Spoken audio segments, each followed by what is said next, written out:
स्वर्णपुरी राज्य में राजा विक्रम सिंह का शासन था। उनके इकलौते पुत्र राजकुमार वीर जितने शूरवीर थे, उतने ही दयालु और प्रजावत्सल भी थे। उन्हें अक्सर भेष बदलकर राज्य में घूमना और आम लोगों के जीवन को समझना पसंद था। इसी राज्य में शाही नदी के किनारे धोबियों की एक छोटी सी बस्ती थी। वहाँ कमला नाम की एक युवती अपने बीमार पिता के साथ रहती थी।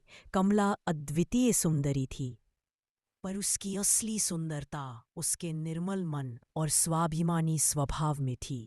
वह दिन भर नदी के ठंडे जल में राजमहल और सामंतों के वस्त्र धोती और जो कुछ कमाती उसी से अपने पिता की दवा दारू और घर का खर्च चलाती।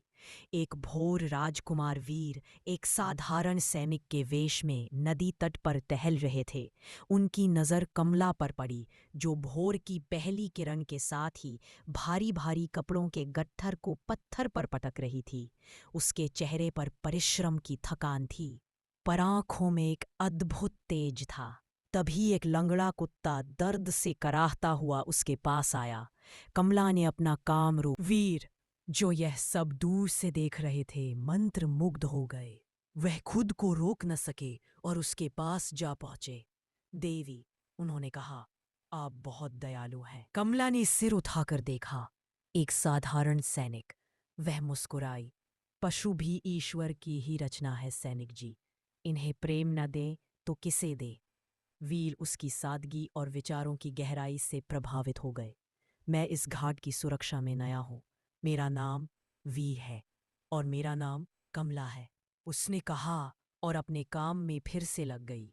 उस दिन के बाद वीर का साधारण सैनिक के भेष में नदी तट पर आना एक नियम सा बन गया। दिन हफ्तों में और हफ्ते महीनों में बदलने लगे। वीर सैनिक के रूप में और कमला की बातें होने लगी। कमला उसे अपनी छोटी छोटी खुशियों और संघर्षों के बारे में बताती और वीर उसे सैनिक जीवन के काल्पनिक किस्से सुनाते।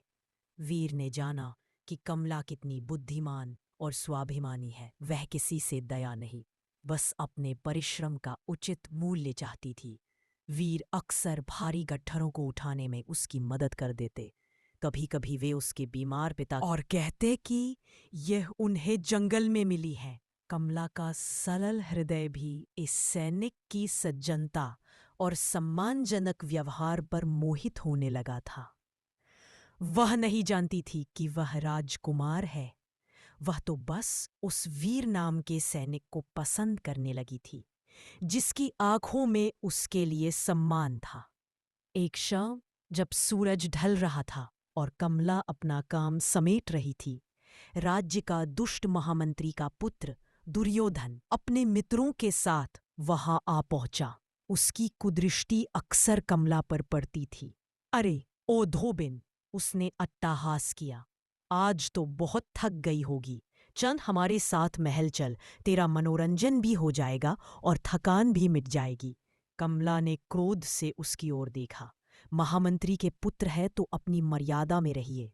मैं एक मेहनतकश स्त्री हूं, कोई वस्तु नहीं। दुर्योधन ने उसका हाथ पकड़ने की कोशिश की। तेरी इतनी हिम्मत! तभी एक गड़गड़ाहट सी आवाज आई। वीर, जो पास ही छिपकर कमला को देख रहे थे, एक अदना सा सिपाही। दुर्योधन ने तलवार निकाल ली। वीर निहत्थे थे, पर उन्होंने ऐसी फुर्ती दिखाई कि दुर्योधन कुछ समझ पाता उससे पहले ही वीर ने उसकी कलाई मरोड़ दी और तलवार छीनकर उसकी गर्दन पर रख दी। अगली बार किसी भी स्त्री का अपमान करने से पहले सोच लेना, वीर ने चेतावनी दी। तभी वहां से गुजर रहे कुछ असली शाही संतरियों ने यह दृश्य देख लिया। वे अपने राजकुमार को सैनिक के वेश में देखकर चौंक गए, पर दुर्योधन को उनके सामने देखकर वे तुरंत स्थिति समझ गए। राजकुमार वीर, आप? एक संतरी ने झुककर प्रणाम किया। यह शब्द सुनते ही दुर्योधन का चेहरा सफेद पड़ गया और कमला के पैरों तले जमीन खिसक गई। वीर एक सैनिक नहीं बल्कि स्वर्णपुरी का राजकुमार है। राजमहल में यह खबर आग की तरह फैल गई। महामंत्री ने इसे अपनी प्रतिष्ठा पर आग। पूरा दरबार सन्न रह गया। महामंत्री ने आग में घी डाला। महाराज, यह अनर्थ है। एक धोबिन इस राज्य की महारानी बनेगी। प्रजा क्या कहेगी? हमारी सदियों पुरानी परंपराओं का क्या होगा? उस लड़की ने अवश्य राजकुमार पर कोई जादू टोना किया है। राजा विक्रम सिंह धर्म संकट में थे। वे अपने पुत्र से प्रेम करते थे, पर राजधर्म और कुल की मर्यादा से भी बंधे थे।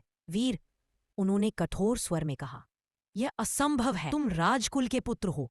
तुम्हारा विवाह किसी राजकुमारी से ही होगा। उस धोबिन को भूल जाओ। मैं अपने प्रेम को नहीं भूल सकता, वीर ने दृढ़ता से कहा। अगर कमला का अपराध यह है कि वह निर्धन है और परिश्रम करके खाती है, तो यह अपराध नहीं, ये उसका गुण है। हम उस लड़की से मिलेंगे, महारानी पद्मावती ने बीच में कहा। हम भी तो देखें कौन है वह जिसने हमारे पुत्र का मन हर लिया। कमला को शाही पालकी में राजमहल लाया गया। वह डरी हुई थी, पर उसने अपना आत्मसम्मान नहीं खोया था। वह साधारण वस्त्रों में भी किसी राजकुमारी। महामंत्री ने व्यंग्य से कहा, तो यह है वो मोहिनी जिसने राजकुमार को अपने जाल में फंसाया है। मैंने किसी को नहीं फंसाया, महामंत्री जी, कमला ने निडर होकर कहा। उसकी आवाज कांप नहीं रही थी। प्रेम जाल नहीं होता, वह तो हृदय का सत्य होता है। और यदि राजकुमार ने मुझमें कुछ देखा है, तो वह मेरी आत्मा की सच्चाई है, मेरे काम की नहीं। पर राजा अभी भी दुविधा में थे। महामंत्री ने एक चाल चली। महाराज, यदि यह धोबिन सच में इतनी ही गुणी है, तो इसे अपनी योग्यता साबित करने दीजिए। हमारे राजकोष में एक प्राचीन शाही वस्त्र है, जिस पर एक ऐसा दाग लगा है जिसे आज तक राज्य का कोई धोबी नहीं छुड़ा सका। अगर यह लड़की उस दाग को साफ कर दे, तो हम मान लेंगे कि वह इस महल के योग्य है। यह एक असंभव चुनौती थी। वह वस्त्र पीढ़ियों से मैला पड़ा था। राजा ने कहा, ठीक है, तुम्हें 3 दिन का समय दिया जाता है। यदि तुम सफल रही, तो हम तुम्हारे और वीर के विवाह पर विचार करेंगे। यदि असफल रही, तो तुम्हें यह राज्य छोड़कर हमेशा के लिए जाना हो। कमला ने चुनौती स्वीकार कर ली। उसे पता था कि ये केवल एक दाग नहीं, बल्कि उसके चरित्र और उसके वर्ग पर लगे दाग को धोने की परीक्षा थी। मेहनत और बुद्धि की जीत कमला को वह वस्त्र दिया गया। वह दाग सचमुच बहुत गहरा और पुराना था। पहले दिन उसने कई जड़ी बूटियों और प्राकृतिक साबुनों का प्रयोग किया, पर दाग तस से मस नहीं हुआ। राजकुमार वीर को महल में ही नजरबंद कर दिया गया था, पर उनका दिल कमला के लिए तड़प रहा था। दूसरा दिन बीता। कमला थककर चूर हो गई थी, पर उसने हार नहीं मानी। उसे अपनी दादी माँ का सिखाया एक नुस्खा याद आया। उसने सेवकों से नींबू, छाछ, सफेद सिरका और एक विशेष प्रकार की पहाड़ी मिट्टी, मुल्तानी मंगवाई। उसने पूरी रात जागकर उस वस्त्र पर लेप लगाया, उसे भाप दी और फिर ठंडे पानी से धोया। वह प्रार्थना करती रही, हे ईश्वर, ये मेरे प्रेम की नहीं, मेरे आत्मसम्मान की परीक्षा है। तीसरे दिन की सुबह जब दरबार फिर से लगा, तो कमला उस वस्त्र को लेकर आई। महामंत्री ने जैसे ही वस्त्र देखा, उसकी आंखें फटी की फटी रह गईं। कमला ने वस्त्र को राजा के चरणों में रख दिया। दाग तो साफ हो गया, पर यह दाग वस्त्र पर नहीं था। ये दाग ऊंच नीच और जाति पाति के भेदभाव का था। उसने आगे कहा, मैं एक धोबिन हूं, मुझे इस पर गर्व है। मेरा काम मैल साफ करना है, चाहे वो कपड़ों का हो या समाज की सोच का। एक रानी का कर्तव्य भी प्रजा के दुखों को धोना और उनके जीवन में उजारा लाना होता है। यदि मैं अपने काम में सच्ची हूं, तो मैं राजधर्म निभाने में भी सच्ची रहूंगी। कमला के इन शब्दों ने राजा विक्रम सिंह की आंखें खोल दी।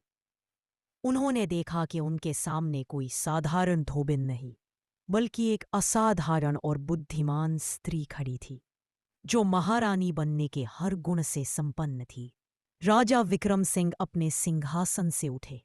उन्होंने कमला के सिर पर हाथ रखा। पुत्री, उन्होंने भावुक स्वर में कहा, आज तुमने हमारी आंखें खोल दी। तुमने केवल वस्त्र का दाग नहीं, हमारे मन का मैल भी धो दिया है। यह राज्य और यह महल तुम्हारे जैसी विदुषी और गुणी रानी पाकर धन्य हो जाएगा। उन्होंने वीर को मुक्त। वीर दौड़ते हुए दरबार में आए और कमला का हाथ थाम लिया। महामंत्री का सिर शर्म से झुक गया। पूरे राज्य में राजकुमार वीर और धोबिन कमला के विवाह का उत्सव मनाया गया। यह विवाह सिर्फ दो दिलों का नहीं, बल्कि दो वर्गों का मिलन था। कमला, जो कल तक नदी तट पर कपड़े धोती थी, आज स्वर्णपुरी की महारानी बनी। उसने अपने ज्ञान, अपनी करुणा और अपनी मेहनत से प्रजा का दिल जीत लिया। उसने राज्य में कई ऐसे सुधार किए जिनसे गरीब और मेहनतकश लोगों का जीवन बेहतर हुआ। राजकुमार वीर और महारानी कमला की यह अमर प्रेम कथा इतिहास में हमेशा के लिए दर्ज हो गई, जो ये सिखाती है कि सच्चा प्रेम और सच्चा चरित्र किसी भी सामाजिक बंधन से ऊपर होता है।